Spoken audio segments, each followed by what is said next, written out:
A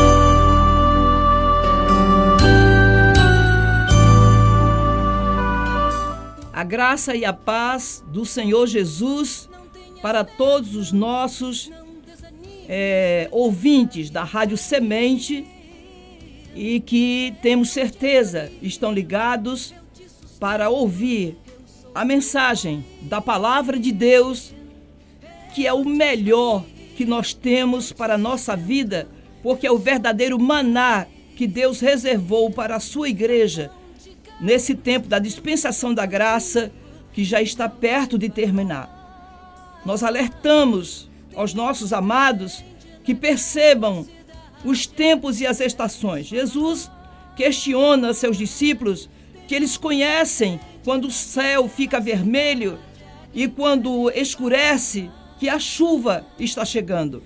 Com isso, ele chamava a atenção para que percebêssemos a que horas nós estávamos do tempo.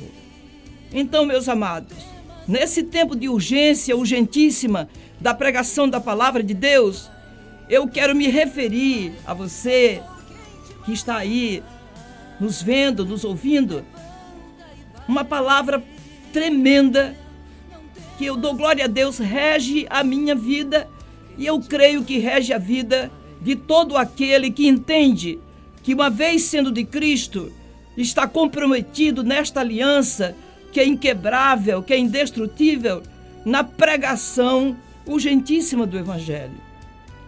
Qual é a motivação mais profunda que a gente pode ter em nosso coração para pregar o Evangelho caminhando, andando, enquanto vai? Porque essa foi a intenção de Jesus quando ele disse: ide por todo mundo.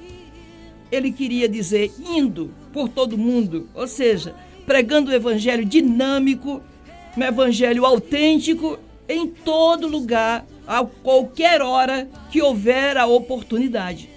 E a oportunidade é alguma coisa que nós não podemos perder de vista. Nós precisamos estar atentos e estar sendo oportunos na hora da oportunidade.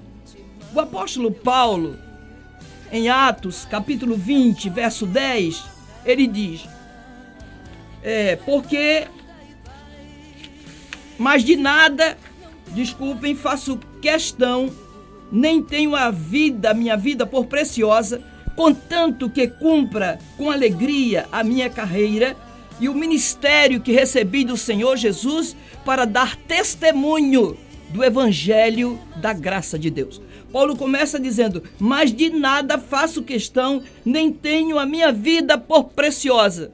Ou seja, Paulo era um homem ilustríssimo, a grande estrela de Israel daquele tempo. Todo mundo pensava, quando ele fosse já fariseu, rabino, porque ele era fariseu, filho de fariseu, e ele tinha uma educação ilibada aos pés de Gamaliel, Paulo pudesse se encaminhar para outra coisa, o que já fazia quando perseguia a igreja do Senhor Jesus. Com muito esmero, com muita dedicação, dedicou-se a fazer aquilo achando que estava certo.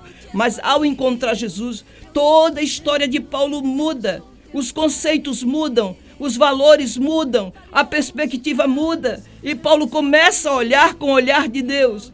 E quando Lucas está escrevendo o livro de Atos dos Apóstolos, ou chamado Atos do Espírito Santo, que continua até hoje, nós estamos vivendo esse tempo de Atos dos Apóstolos, o Ato do Espírito Santo, ele diz em Atos 20, 24, mas de nada faço questão, nem tenho a minha vida por preciosa, ou seja, nem prata, nem ouro, nem coisas desta vida, nem tesouros, nem pedras preciosas, nada, nem fama, nem posição, nem autoridade, nada convoca ou ganha meu coração e a minha atenção na prioridade que eu tenho da pregação do Evangelho. Contanto que eu cumpra com alegria. Amados, pregar o Evangelho é um desafio gracioso. Não há nada mais gostoso do que anunciar Jesus às pessoas.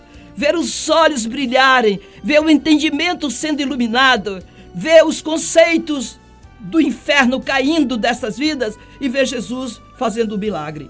E o ministério que recebi, o ministério ele tinha convicção, não recebeu de homens. Ele chama inclusive o evangelho de o meu evangelho, porque ele o recebeu lá na Arábia, quando passou muitos anos ali, secreto com Deus, num retiro espiritual com o Senhor, recebendo o evangelho aos gentios, da maneira como está escrito, sistematizado nas cartas do apóstolo Paulo.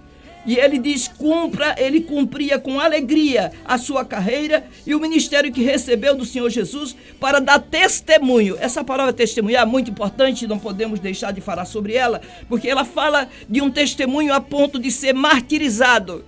Essa palavra testemunho não é apenas a pessoa que viu ocularmente, mas é a pessoa que, além de estar numa convivência plena, numa convivência profunda, numa intimidade sem igual, sendo profundamente intimista com o Senhor, ele também tem a percepção que pode morrer por causa do evangelho. E em nada ele questiona isso. Para quê? Para dar testemunho do evangelho da graça de Deus. Então, quando a gente diz pregar o evangelho, eu preciso dizer que prego o evangelho de Jesus Cristo.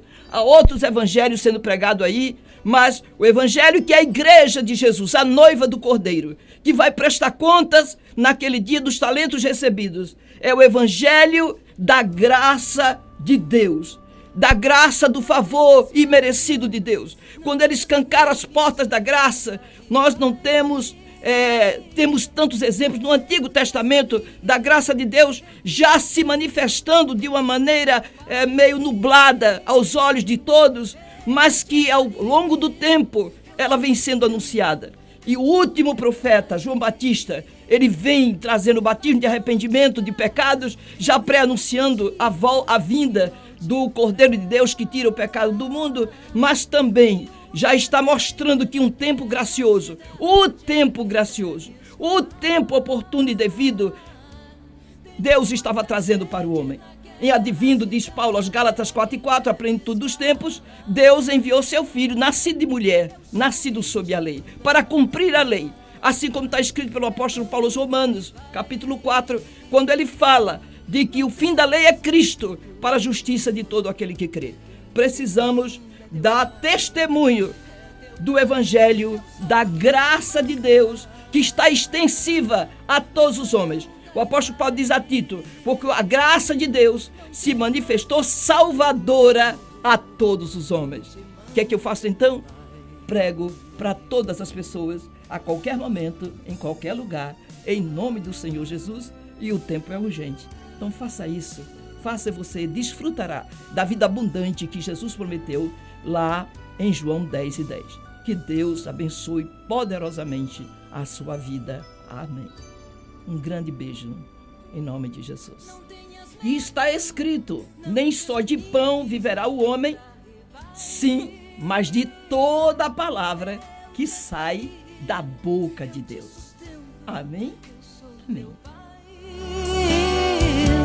Eu te escolhi, eu te sustento, eu sou teu pai,